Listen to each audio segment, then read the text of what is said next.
قرآن قرآن قرآن کی روشنی،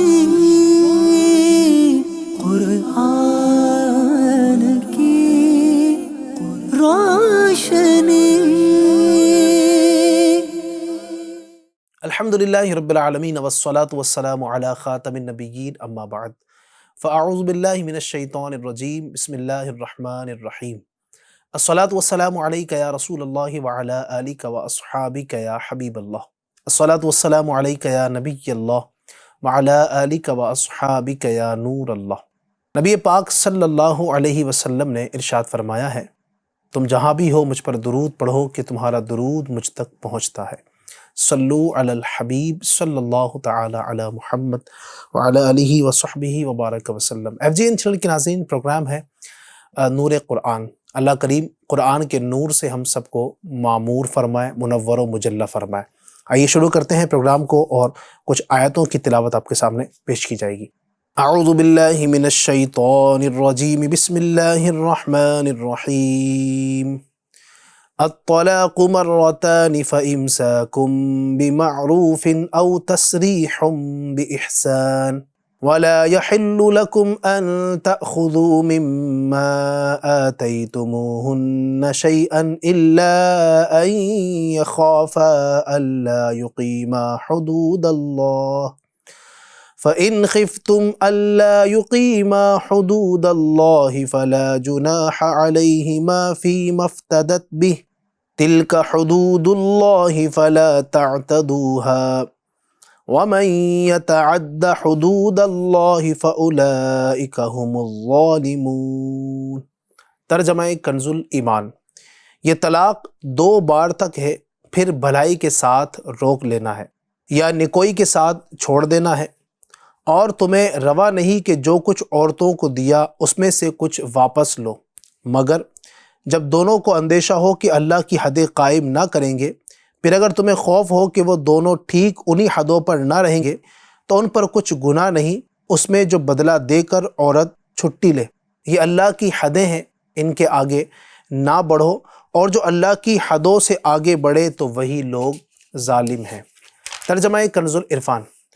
طلاق 2 بار تک ہے، پھر بھلائی کے ساتھ روک لینا ہے یا اچھے طریقے سے چھوڑ دینا ہے، اور تمہارے لیے جائز نہیں کہ تم نے جو کچھ عورتوں کو دیا ہو اس میں سے کچھ واپس لو، مگر اس صورت میں کہ دونوں کو اندیشہ ہو کہ وہ اللہ کی حدیں قائم نہ رکھ سکیں گے۔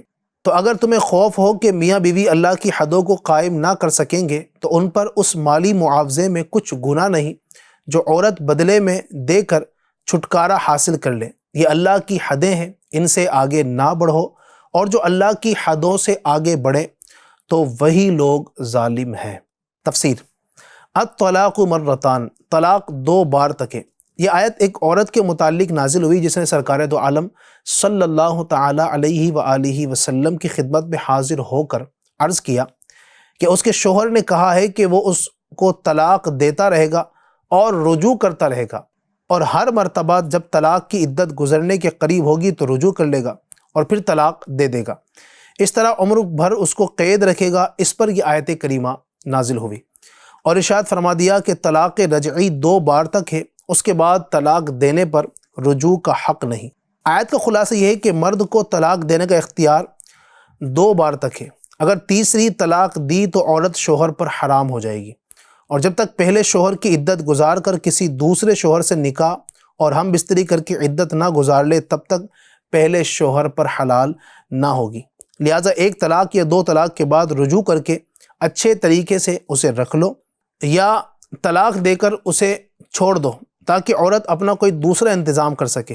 اچھے طریقے سے روکنے سے مراد رجوع کر کے روک لینا ہے، اور اچھے طریقے سے چھوڑ دینے سے مراد ہے کہ طلاق دے کر عدت ختم ہونے دے، کہ اس طرح 1 طلاق بھی بائنہ ہو جاتی ہے۔ شریعت نے طلاق دینے اور نہ دینے کی دونوں صورتوں میں بھلائی اور خیر خواہی کا فرمایا ہے۔ ہمارے زمانے میں لوگوں کی ایک بڑی تعداد دونوں صورتوں میں الٹا چلتی ہے، طلاق دینے میں بھی غلط طریقہ اور بیوی کو رکھنے میں غلط طریقہ۔ اللہ تعالیٰ ہدایت عطا فرمائے۔ وَلَا يَحِلُّ لَكُمْ، اور تمہیں حلال نہیں، یہاں بوقت طلاق عورت سے مال لینے کا مسئلہ بیان کیا جا رہا ہے۔ اس کی دو صورتیں ہیں۔ پہلی یہ کہ شوہر اپنا دیا ہوا مہر واپس لے اور یہ بطور خلع نہ ہو۔ یہ صورت تو سراسر ناجائز و حرام ہے۔ یہ مضمون سورہ نساء کی آیت نمبر 20 اور 21 میں بھی ہے۔ وہاں فرمایا کہ تم عورتوں کو ڈھیروں مال بھی دے چکے ہو تو طلاق کے وقت اس سے لینے کی اجازت نہیں۔ دوسری صورت وہ یہ کہ عورت مرد سے خلع لے اور خلع میں عورت مال ادا کرے، اس صورت کی اجازت ہے۔ اور آیت میں جو فرمایا کہ عورت کے فدیہ دینے میں کوئی حرج نہیں، اس سے یہی صورت مراد ہے۔ لیکن اس صورت میں بھی یہ حکم ہے کہ اگر زیادتی مرد کی طرف سے ہو تو خلع میں مال لینا مکروہ ہے، اور اگر زیادتی عورت کی طرف سے ہو تو مال لینا درست ہے، لیکن مہر کی مقدار سے زیادہ لینا بھی مکروہ ہے۔ خلع کے چند احکام آئیے سنتے ہیں۔ نمبر 1، بلا وجہ عورت کے لیے طلاق کا مطالبہ کرنا حرام ہے۔ ایسی عورتیں اور وہ حضرات درج ذیل 3 احادیث سے عبرت حاصل کریں جو عورت کو اس کے شوہر کے خلاف بھڑکاتے ہیں۔ پہلی حدیث حضرت ثوبان رضی اللہ عنہ سے روایت ہے، حضور اقدس صلی اللہ علیہ وآلہ وسلم نے ارشاد فرمایا، جو عورت اپنے شوہر سے بلا وجہ طلاق کا مطالبہ کرے تو اس پر جنت کی خوشبو حرام ہے۔ 2، حضرت ابو ہریرہ رضی اللہ تعالیٰ عنہ سے روایت ہے، حضور پر نور صلی اللہ علیہ وسلم نے ارشاد فرمایا، وہ شخص ہم میں سے نہیں جو کسی عورت کو اس کے شوہر کے خلاف بھڑکائے۔ 3، حضرت جابر رضی اللہ عنہ سے روایت ہے، نبی کریم صلی اللہ علیہ وسلم نے ارشاد فرمایا، ابلیس اپنا تخت پانی پر رکھتا ہے، پھر وہ اپنے لشکر روانہ کرتا ہے، اس کے نزدیک سب سے زیادہ مقرب وہ ہوتا ہے جو سب سے زیادہ فتنہ ڈالتا ہے۔ اس کے لشکر میں سے ایک آ کر کہتا ہے میں نے ایسا ایسا کیا، وہ کہتا ہے تم نے کچھ نہیں کیا۔ پھر ان میں سے ایک شخص آ کر کہتا ہے میں نے ایک شخص کو اس حال میں چھوڑا کہ اس کے اور اس کی بیوی کے درمیان جدائی کروا دی۔ ابلیس اس کو اپنے قریب کر کے کہتا ہے ہاں تم نے کام کیا ہے۔ دوسرا حکم، خلع کا معنی مال کے بدلے میں نکاح زائل کرنے کو خلع کہتے ہیں۔ خلع میں شرط ہے کہ عورت اسے قبول کرے۔ نمبر 3، اگر میاں بیوی میں نا اتفاقی رہتی ہو تو سب سے پہلے میاں بیوی کے گھر والے ان میں صلح صفائی کی کوشش کریں، جیسا کہ سورہ نساء آیت نمبر 35 میں ہے کہ مرد و عورت دونوں کی طرف سے پنچ مقرر کیا جائے جو ان کے درمیان صلح صفائی کی ترکیب کر دے۔ لیکن اگر اس کے باوجود آپس میں نہ بنے اور یہ اندیشہ ہو کہ احکام شرعیہ کی پابندی نہ کر سکیں گے تو خلع میں کوئی مضائقہ نہیں، اور جب خلع کر لیں تو طلاق بائن واقع ہو جائے گی، اور جو مال طے کیا ہو عورت پر اس کی ادائیگی لازم ہو جاتی ہے۔ خلع کی آیت حضرت جمیلہ بنت عبداللہ رضی اللہ تعالیٰ عنہ کے بارے میں نازل ہوئی۔ انہوں نے اپنے شوہر حضرت ثابت بن قیس رضی اللہ تعالیٰ عنہ کی شکایت حضور اکرم صلی اللہ علیہ وسلم کی بارگاہ میں پیش کی اور کسی طرح ان کے پاس رہنے پر راضی نہ ہوئی۔ تب حضرت ثابت رضی اللہ تعالیٰ عنہ نے کہا کہ میں نے ان کو ایک باغ دیا ہے، اگر یہ میرے پاس رہنا گوارا نہیں کرتی اور مجھ سے علیحدگی چاہتی ہیں تو وہ باغ مجھے واپس کر دے، میں ان کو آزاد کر دوں گا۔ حضرت جمیلہ رضی اللہ تعالیٰ عنہ نے اس بات کو منظور کر لیا، چنانچہ حضرت ثابت رضی اللہ عنہ نے باغ لے لیا اور انہیں طلاق دے دی۔ اللہ پاک ہمیں تمام اسلامی احکام پر، شرعی احکام پر دل و جان سے عمل کرنے کی توفیق عطا فرمائے۔ فرمان مصطفیٰ صلی اللہ علیہ وآلہ وسلم ہے، اس شخص کی ناک خاک آلود ہو جس کے پاس میرا ذکر ہو اور وہ مجھ پر درود پاک نہ پڑھے۔ صلو علی الحبیب صلی اللہ تعالی علی محمد وعلی آلہ وصحبہ وبارک وسلم۔ ہم اس سے پہلے پروگرام میں بھی سن رہے تھے کھانے کی کچھ سنتیں، آداب، اور بات چل رہی تھی مسواک کرنے کے حوالے سے، دانتوں کی صفائی کے حوالے سے۔ آئیے مزید آج بھی کچھ سنتے ہیں۔ دانتوں کی حفاظت کے لیے 4 مدنی پھول۔ نمبر 1، کوئی بھی چیز کھائیں یا چائے وغیرہ پینے کے بعد 3 بار اس طرح کلی کریں کہ ہر بار پانی کو منہ میں 1 آدھ منٹ تک اچھی طرح جنبش دیں، یعنی ہلائیں، اس کے بعد اگل دیں۔ نمبر 2، جب بھی موقع ملے منہ میں کلی بھر لیں اور چند منٹ تک ہلاتے رہیں، پھر اگل دیں۔ یہ عمل روزانہ مختلف اوقات میں چند بار کیجیے۔ نمبر 3، اگر مذکورہ انداز پر کلیوں کے لیے سادہ پانی کے بجائے نمک والا نیم گرم پانی استعمال کیا جائے تو مزید مفید ہے۔ اگر پابندی سے کریں گے تو انشاءاللہ عز و جل دانتوں کے درمیان اٹکے ہوئے غذا کے اجزاء دھل دھل کر نکلتے رہیں گے، نہ وہ مسوڑوں میں ٹھہریں گے کہ سڑیں۔ انشاءاللہ اس طرح کرنے سے مسوڑوں میں خون کی شکایت بھی نہ ہوگی۔ نمبر 4، زیتون شریف کا تیل دانتوں پر ملنے سے مسوڑے اور ہلتے ہوئے دانت مضبوط ہوتے ہیں۔ منہ کی بدبو کا علاج آئیے پیش کرتا ہوں۔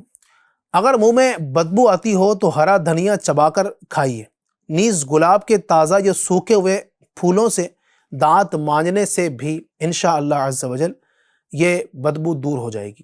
ہاں، اگر پیٹ کی خرابی کی وجہ سے بدبو آتی ہو تو کم خوری یعنی کم کھانا کھانے کی سعادت حاصل کیجیے، اور بھوک کی برکتیں لوٹنے سے انشاءاللہ ٹانگوں اور بدن کے مختلف حصوں کے درد، قبض، سینے کی جلن، منہ کے چھالے، بار بار ہونے والے نزلے، کھانسی اور گلے کے درد، مسوڑوں میں خون آنا وغیرہ بہت سارے امراض کے ساتھ ساتھ منہ کی بدبو سے بھی جان چھڑائی جا سکے گی۔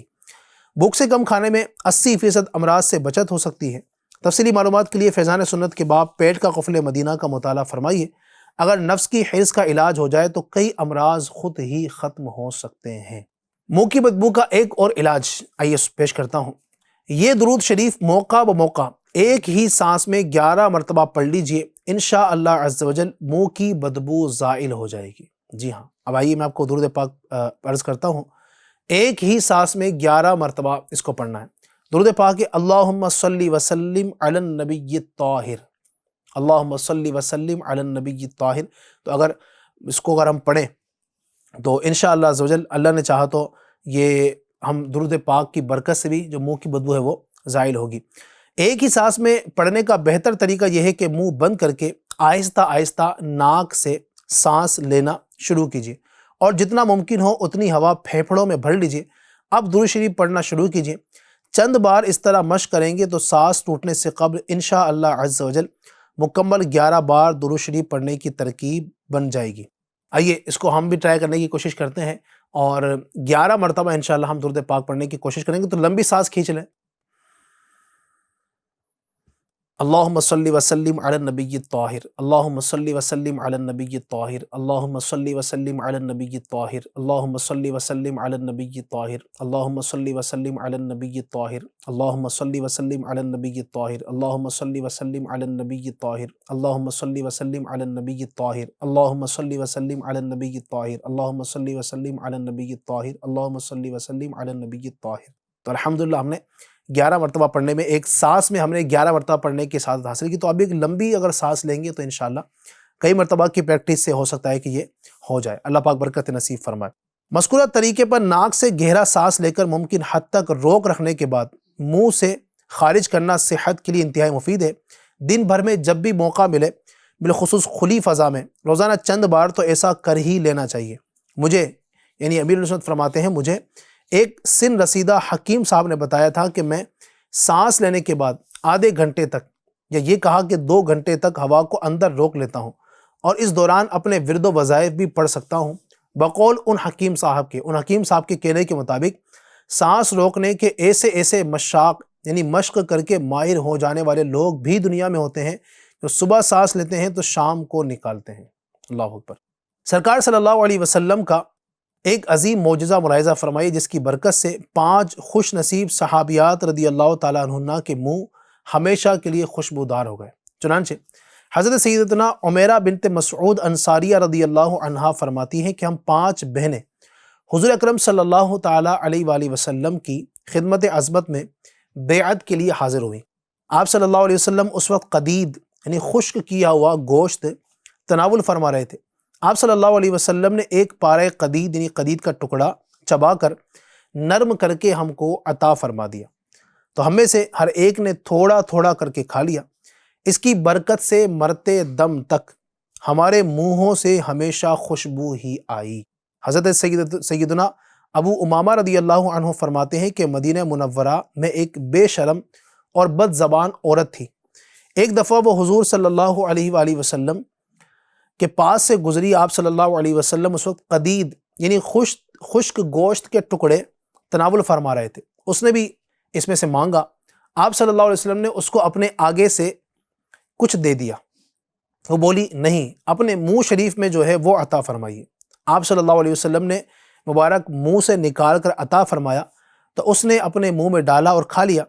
اس واقعے کے بعد اس عورت سے کبھی بد زبانی یا فحش کلامی کی بات نہیں سنی گئی۔ سبحان اللہ، سبحان اللہ۔ اللہ پاک ہمیں پیارے پیارے آقا دو عالم کے داتا صلی اللہ علیہ وآلہ وسلم کا فیضان، ان کی برکتیں نصیب فرمائے، اور اللہ پاک کرے کہ ہم ان تمام باتوں پر عمل کرنے کی سعادت حاصل کریں۔ صلو علی الحبیب صلی اللہ تعالی علی محمد وعلی آلہ وصحبہ وبارک وسلم۔ یا الہی رحم فرما مصطفیٰ کے واسطے، یا رسول اللہ کرم کیجے خدا کے واسطے، مشکلیں حل کر شہے مشکل کشا کے واسطے، کربلائے رد شہید کربلا کے واسطے، سید سجاد کے صدقے میں ساجد رکھ مجھے، علم حق دے باقر علم خدا کے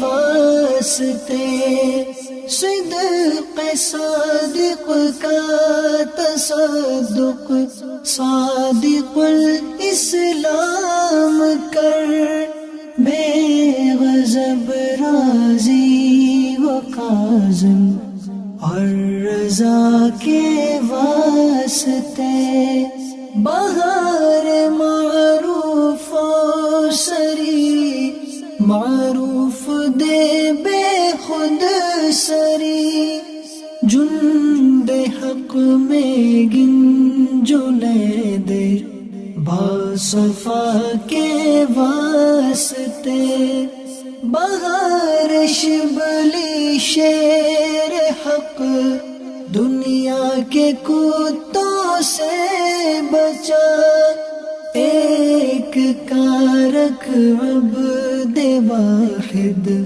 بیریا کے واسطے، بل فرح کا صدقہ کر غم کو فرح دے حسن و سعد، بل حسن اور بو سعید سعد زا کے واسطے، قادری کر قادری رکھ قادریوں میں اٹھا، قدر عبد القادر قدرت نما کے واسطے، احسن اللہ لہم رزقا سے دے رزق حسن، بندائے رزاق تاج الاصفیاء کے واسطے، نصر ابی صالح کا صدقہ صالح و منصور رکھ، دے حیات دی محیی جاں فضا کے واسطے، طور عرفان و علو حمد و حسن و بہا، دے علی موسیٰ حسن احمد بہا کے واسطے، بہار ابراہیم مجھ پر نار غم گلزار کر، بھیک دے داتا بیکاری بادشاہ کے واسطے، خانہ دل کو زیادے روح ایمان کو جمال، شہزیہ مولا جمال الاولیاء کے واسطے، دے محمد کے لیے روزی کر رحمت کے لیے، خوان فضل اللہ سے حصہ گدا کے واسطے دین و دنیا کے مجھے برکات دے برکات سے عشق حق دے عشق انتما کے واسطے حب اہل بیت دے آل محمد کے لیے کر شہید عشق حمزہ پیشوا کے واسطے دل کو اچھا تن کو ستھرا جان کو پر نور کر اچھے پیارے شمس دی بدر العلا کے واسطے دو جہاں میں خادم آل رسول اللہ کر حضرت آل رسول مقتدا کے واسطے کر عطا احمد رضائے احمد مرسل مجھے میرے مولا حضرت احمد رضا کے واسطے پرزیا کر میرا چہرہ حشر میں اے کبریا شاہ ضیاء الدین پیرے باصفا کے واسطے احینا فی الدین والدنیا سلام بسلام قادری عبدالسلام خوش ادا کے واسطے عشق احمد میں عطا کر چشم تر سوزے جگر یا خدا الیاس کو احمد رضا کے واسطے یا خدا عطار کو احمد رضا کے واسطے صدق ان آیا کدے چھے عین عز علم و عمل عفو عرفان عافیت اس بے نوا کے واسطے قرآن